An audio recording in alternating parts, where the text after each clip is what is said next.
California is in the midst of a historic drought. However, a pair of climate scientists from the University of California, Los Angeles, are worried about another potential global warming effect, a catastrophic megaflood.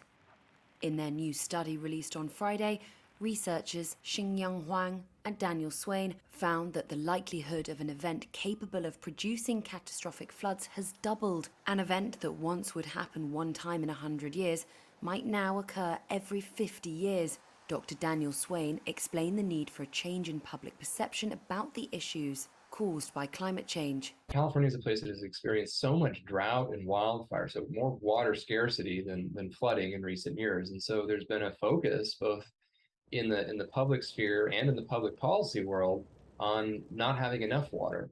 And the problem we're talking about is the opposite of that, having too much water in the form of a large flood. Swain also believes the economic toll of a once-in-a-lifetime flooding event could cost California more than $1 trillion. This is an event that could displace millions of people, at least temporarily, due to flooding, infrastructure disruption.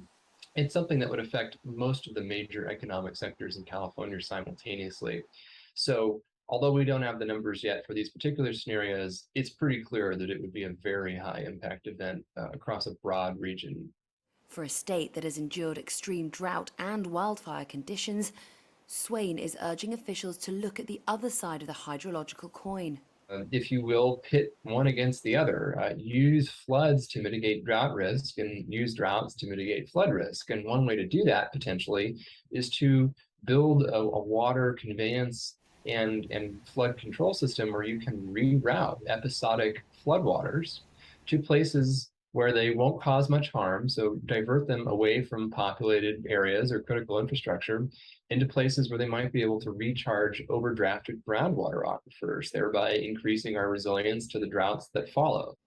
Swain added that despite the possible risk of catastrophic flooding in California, they can predict the weather forecast timescales so residents will be able to prepare and evacuate if necessary.